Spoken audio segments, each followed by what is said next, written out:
So thank you for the introduction. So here my presentation will be about towards the integration of disassembly technological relationship for sustainable product enhancement. So concerning the context of the study, so here you have a picture of a drone, which will be here our case study to follow the presentation. And here the drone have different parts, but some of the parts are clips on together, and so that means that if the drone is broken, for instance for a bad landing, then we cannot necessarily recycle or disassembly it to repair it, and then we need to put certainly the entire drone to the trash.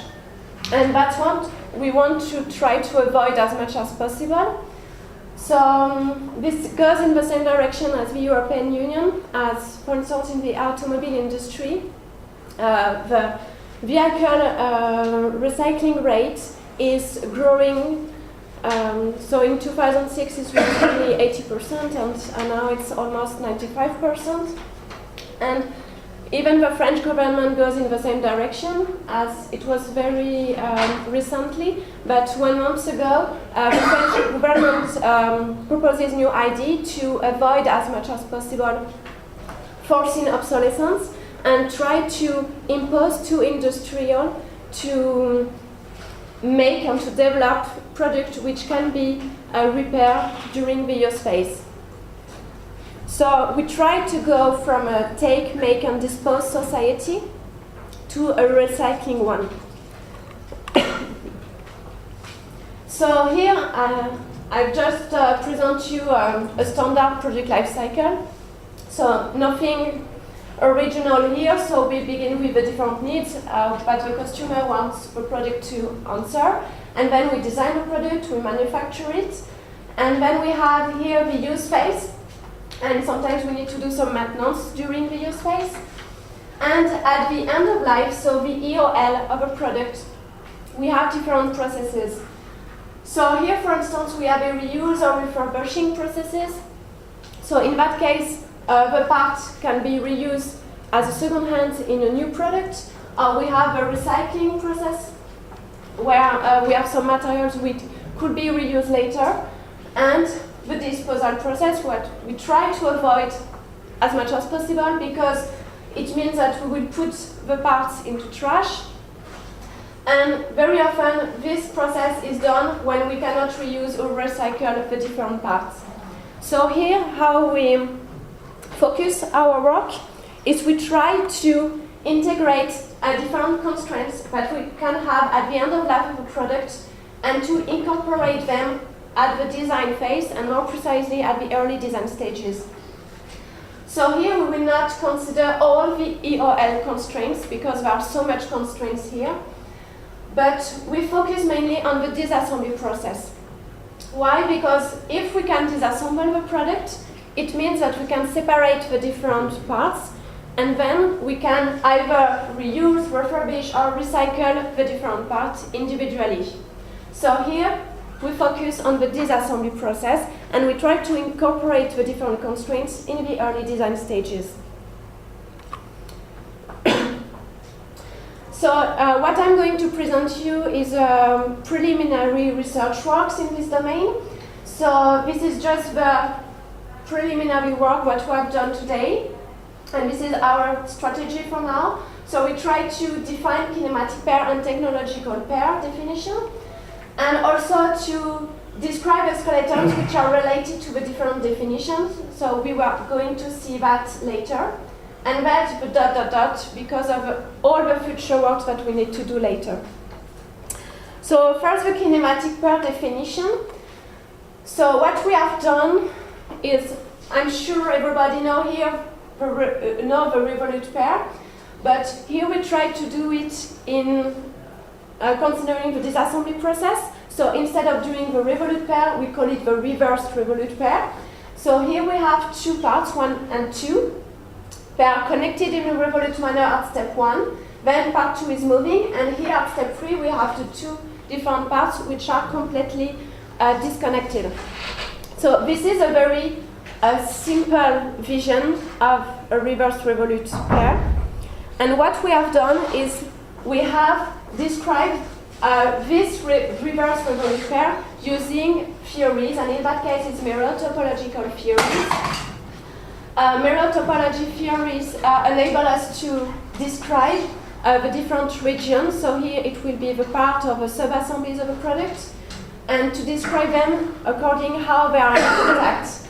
So here, for instance, you can see that we have one T2. I don't know if you can really read it, but it's one T2 and one X2, which means tangent and crosses. And if I go further, at the last step we have one D2, so one is discrete from two. So here's just an example with reversed revolute pair, but we have done that with all other kinematic pairs. And then we have gone at a lower granularity to describe the technological pair. So first, before describing the technological pair, we needed to find which kind of technological pair we want to describe, which kind can be useful for us, and how we can classify them.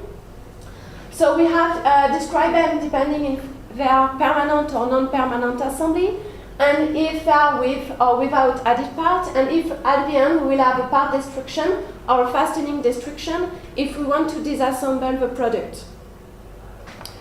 So we have done the same work.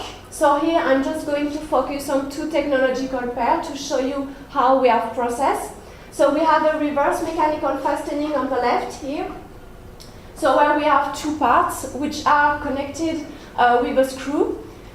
And so to pull out the screw, we need a screwdriver.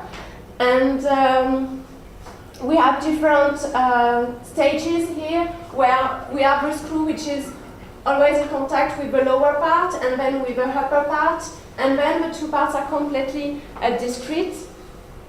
And concerning the reverse adhesive bonding, we have so the two parts and the glue, which is represented between the two parts, and then here we need like a tool or mechanical etching to get out the glue, and at the end we also get the two parts separately.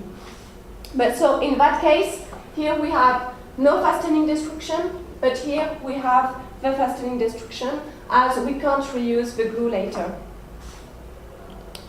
So we have done the same process with a definition using mirror topological theories. So here you can see the definition. I will not go in deep details to describe them, but we always have the same primitives to link the different regions.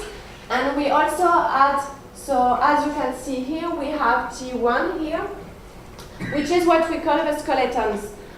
And we have described some new disassembly skeletons, which appear during the disassembly process. And for instance, for the reserved adhesive bonding operation, we have T1, which is a surface, and which is the surface which represents the glue. And for reverse mechanical fastening operation, we have D1, which is a surface, and we have D2, which is the point. So D2 represents the center of a screw. So if we have different screws, then we will have different centers, and then we will have different points and different disassembly skeletons. So we also classified the different technological pair, depending on the different processes that we can have during the end of life of a product. So here for non-permanent assembly, we find that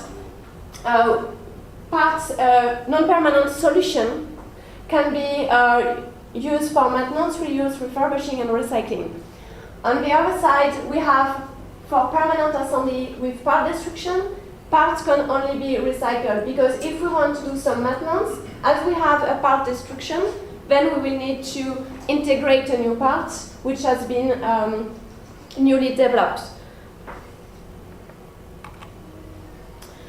So now I'm going to explain to you how we have integrated this work with previous work and with CAD tools. So here I have told you that we work in early design stages, and we also work in routine design. That means that we are not making innovative design. So when we are making the product architecture, we already know not the precise, but we know the architecture of a product.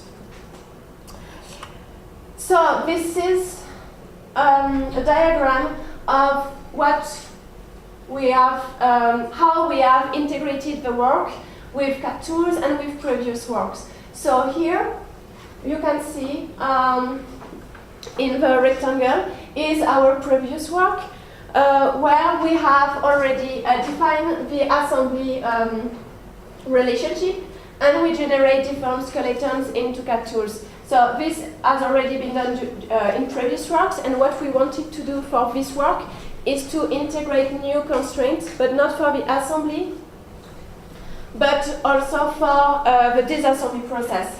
So the product architect gives some guidelines to the designer because he already knows what the architecture of a product must be. And then here we define the disassembly sub-assemblies, so what parts should be kept together because, for instance, they have the same materials or they can be recycled together. And then we select the technological solutions in the catalog. So that's the role of the end-of-life stakeholders, which is an expert in the EOL phase. And at the end, it generates these assembly skeletons, as I've shown you before. And then the designers just need to add some volumes to the design based on the skeletons. So here the approach gives some guidelines for the product structure to the designers and also the joining method, as it also gives a list of steps for the maintenance and the disassembly of a product.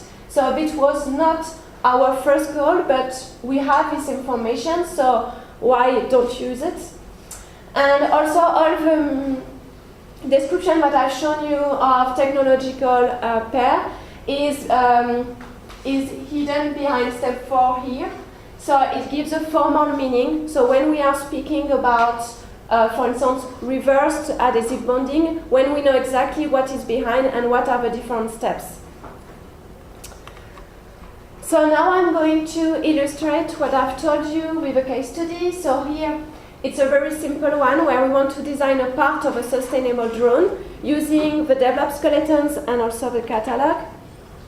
So here you can see just a part of the skeletons of the drone where we have the body, the rod, and here the foot, 1 foot of the drone. And we have here 2 requirements to design this drone. So we know that the rod should be easily disassembled for maintenance, and also that the rod and the foot should be recyclable.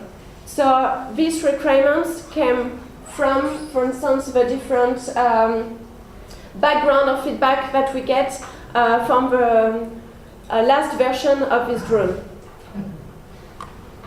So here the product architect chooses different kinematic pairs and how the different parts should be assembled. So here, for instance, between the body and the rod, he wants to have a prismatic pair. So this is the choice of a product architect based on his experience and on previous product. And based on this graph, then we can directly extract different skeletons which are integrated into CAD tools. And which ensure the designer to have, when he will add some volumes, to keep in mind that we will have a prismatic pair between the body and the rod. Then we need to choose the assembly type. So it depends on the requirement that we have at the beginning. So for instance, we know that we will have a non-permanent assembly for the prismatic pair and a permanent assembly with fastening destruction for the cylindrical. And also we need to choose the technological solution. So based on the different assembly type, we have different solutions which appear. So it's just the EOL expert who chooses which kind of solution we are going to have here based on the assembly type. And then based on this different technological solution, we have a specific disassembly skeletons. So here is an example So here's an example where you have here the different skeletons. So here we have no volume, it's just skeletons. So here we have a skeleton showing where we are going to put the glue. So here we can imagine that we have the foot and here the road. And we also have we have here the surface which represents where we are going to be in contact between the body and the road. And we have here 3 points which represent the 3 screws that must be put to assemble the 2 parts together. So here's an example of how with this information the designer can add some volumes, and this is the result. So where here we have the body and the road with the 3 screws. So to conclude, what I've presented you is just the first step of the research works to design sustainable product.